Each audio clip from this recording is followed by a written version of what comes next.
Sudhaji, I have been listening to you speaking now and earlier too. The jail experience. I'm very happy to see that has not pushed you down. Not depressed you. You seem to be uh, taking life in hand. So can you talk a little about that? How it has affected you. Well, the jail experience in both the jails was quite different. In Yerwada, we were in a separate jail, a separate cell. That was the Phansi yard, and there were 5 cells opening out on a corridor, and the whole thing was enclosed in a sort of cage.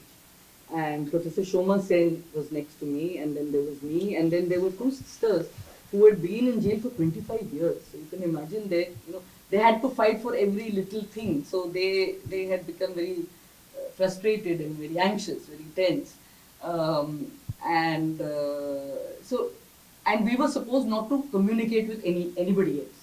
And there would be 24 by 7 a woman constable in that Phansi yard.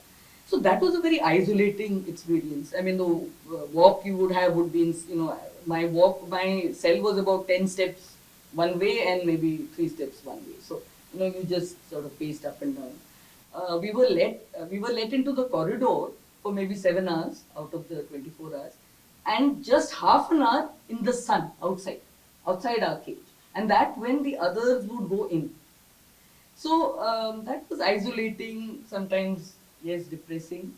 But I spent a lot of time reading, writing, and I made great friends with Professor Sen. We became very close. We had only, heard of each other, known about each other before we met in the jail. But yes, and the good thing about jail friendships is that you don't waste time in formalities. You come straight to the point. And you basically share everything about your families, about your children, why you're worried about them, what's going on, and so on. But still, even in Yerwada, we had some opportunities. We would be taken in the jail van to the port along with others. We'd be in the lockup with others. We'd be filling buckets of water from the tap. We were allowed 4 buckets. So we had to do that when the water came, so we'd be there with others. Um, so we were, able to see that there were a lot of people there, and around us mostly were convicts. Yerwada is a central jail, and it has more convicts. So there were people there who were like 10 years, 15 years, and I want to mention one person who was in the jail. I mean, or 1 or 2 people. One was a Bhil lady. She was there for 302. She only spoke her own language in a sing-song way. And she used to wear the typical Bhilala sari, little above the knees with her, And she used to spend all her time with cats. She would give her share of the milk to the cats. And I used to think, how does she feel? She was remembering her forest, remembering her village. So there was some beautiful sights. You saw how people cope. And you realize it's nothing. What you're going through is nothing. So look at where she's been uprooted. She doesn't even understand what is this case I'm in. She doesn't understand what is a court. Or there was another person who identified as a man. And I will call him he. He had a beard. He had breasts and he was menstruating. Now, for this person who was kept as a woman for 16 years, convicted in the women's jail, uh, and the nice thing was everybody accepted him. And he was very good with children. So young mothers would leave their children with him. He would look after them and they would go to have a bath or something, and he'd be taking care. And he used to refer to himself in the masculine. मैं ऐसा कर रहा हूँ, मैं ऐसा जा रहा हूँ, वगैरह. So, with what difficulties. And he used to have a lot of bleeding problem. Actually, he needed a hysterectomy badly. So, and he was only waiting to get out to do that with 16 years. In the Baikala jail, again, because we had a lot of friends, as I said, just seeing misery of people around you, then how can you be miserable? You have to help them. And you really count your blessings. You learn to count your blessings as well. And how did the jail authorities react to you, Miss Sen and others? Obviously they would have known that you were not the kind of criminals, that you were made out to be, So how was their reaction to you? Well, in Yerwada, I think they were very cautious, and that's why maybe they put us in these separate cells and so on. But over time, they became friendly. We didn't have any very bad experience, but they used to be very strict with us. We had to fight a long time to get books, for example. And both Professor Sen and I have daughters, and our daughters would have to struggle a lot for their first mulakat. But gradually, people became friendly. In Baikala, we were treated in a very normal way, like everybody else. And in fact, because of our age, with some respect also. So I would say that they didn't really. We were not subjected in that sense to indignity. We were given respect. I know that the court has forbidden you to talk about the case per se, but I am really flummoxed about how you are connected to Bhima Koregaon.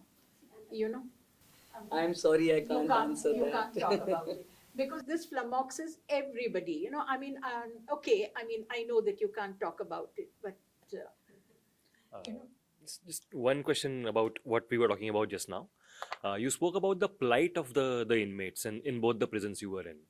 And now that you are out and you can't travel beyond Mumbai and Thane, do you plan to do something more for the prisoners? Something to help Yes, them? yes, I definitely do.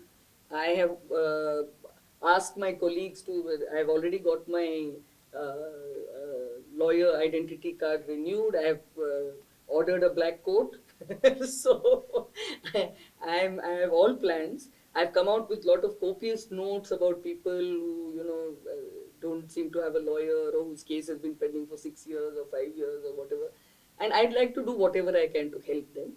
What I understand here is that I have to have a local lawyer on my wakalatnama in order to appear in any court.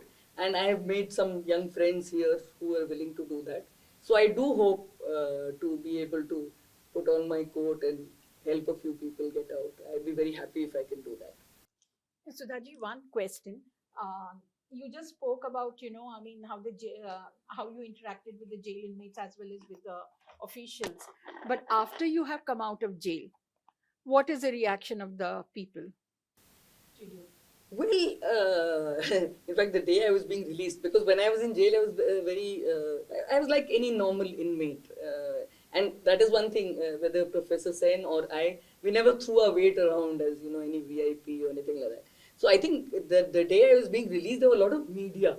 So, so the jailer said, "Madam, आप कोई बड़े लोग हो, बड़े व्यक्ति हो क्या?" मैंने कहा नहीं भाई, not that I know of कि I am any बड़ा व्यक्ति.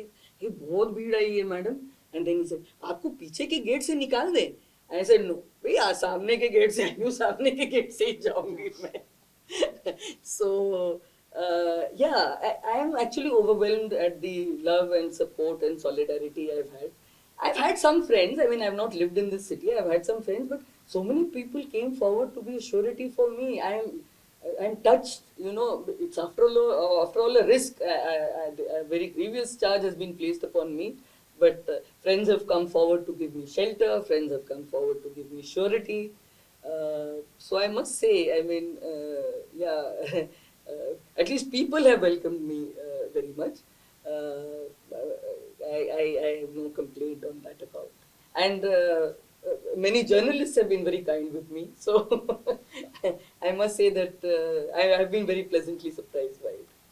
And I read somewhere that you said that you have to earn money for your daughter's education. So is there any problem securing a job at the moment?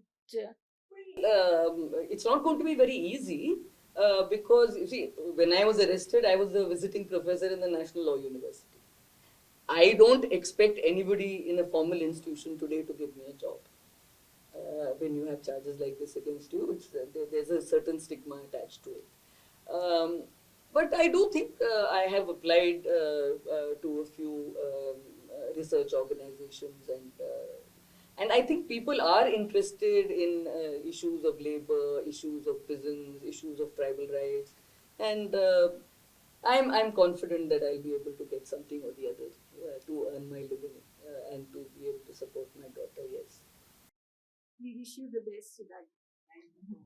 A slightly larger question for all the three lawyers on the dais, actually. But I would like Sudhaji to answer it first because you've been on the other side, so to speak. Mental health is a concept that we either ignore or we misunderstand, in India at least. And you spoke about one single psychiatrist who would come every week. According to all three of you, what are the basic steps we can take without getting too ambitious or hopeful? What are the basic steps we can take for mental health of the prisoners in India? One suggestion actually we tried to moot. One of my co-accused, Jyoti Jagtap, is also a postgraduate in psychology. She was doing her post-graduation in psychology. So we had given a suggestion in the suggestion box also that there should be, apart from the psychiatrist, counselors. Now, the counselors, one thing that we have to realize is that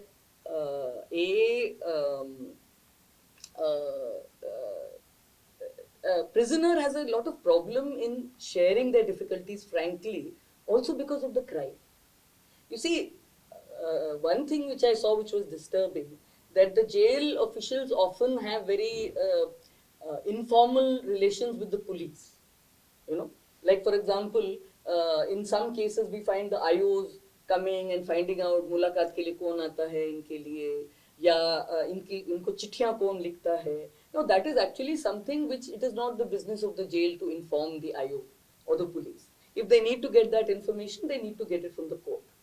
Now, because this is the case, people feel very scared to reveal anything about their personal life. Probably even to a counselor who they felt was close with the jail authorities or the police authorities. Now, if you're going through a sense of guilt or a sense of confusion regarding something which you have done, you can speak it confidentially to a counselor, but how do you speak it to a person who you think is associated with the jail? How can the first basic is of confidentiality and of truthfulness, between a therapist and a client. I think that premise is very difficult to expect to happen in a jail, unless, again, the jail has to be sensitive to this and keep their counseling absolutely separate from the crime part.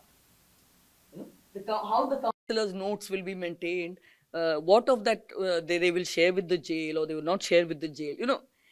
If some sensitivity is shown towards this, then it's possible. If not, it's going to be very difficult. Very difficult. Same question to Flavia.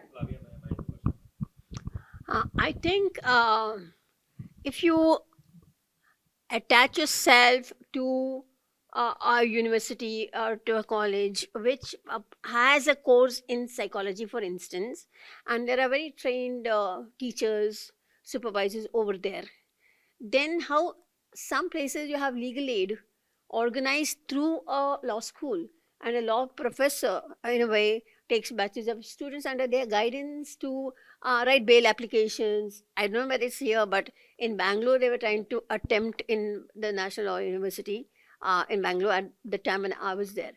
So something like this, if it is can be done for the psychology department, for the counseling colleges, etc.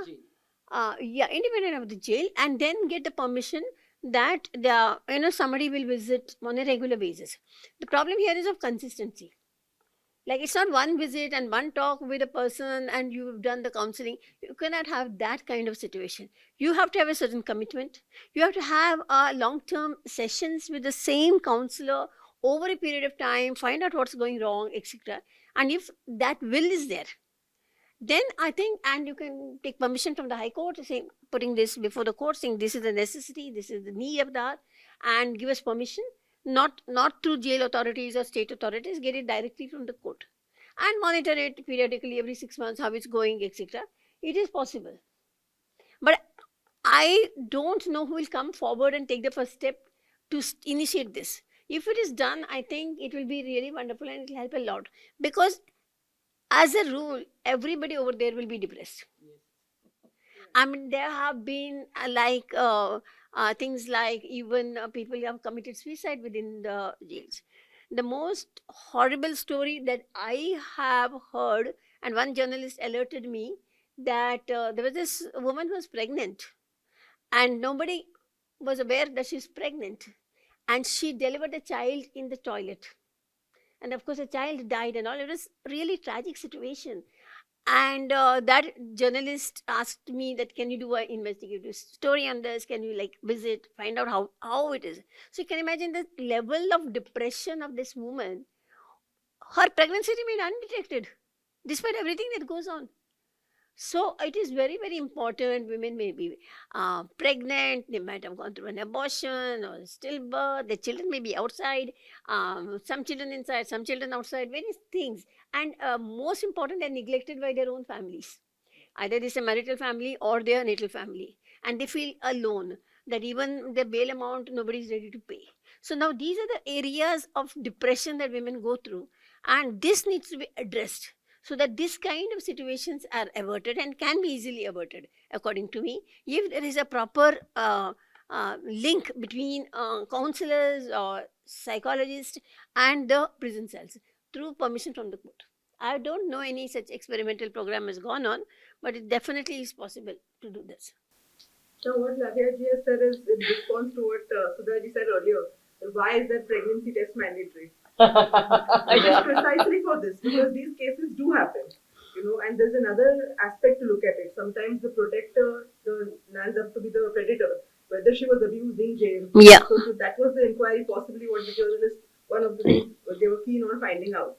And now, regards to the mental health aspect, this entire thing is a very complex issue, and there are, as Sudhaji earlier said, that people with AIDS and these sort of physical conditions weren't getting access to the facilities. So whether we're talking about prison or in general outside, the stigma related to seeking help for mental health issues, that still exists very much. And what happens in the prison setup is, even if we were to have universities who were to collaborate or who were to come for their viva, the way they come for the law studies, because of what they've been through, what Sudhaji earlier said is about the friendship amongst the women, they feel that they have that kind of notion that what are these people going to know of our plight? I will find my friend, my confidant, I'll find the ear, rather than somebody who's adorning a white coat and some intern level girl or individual. What will she understand of my plight? And moreover, since that kind of facility, because of the consistency which is not there, that is available only to people who are very outwardly, apparently needing of mental health. But as it was just said, everybody there needs mental health. Everybody needs counselling. Everybody needs someone to talk to.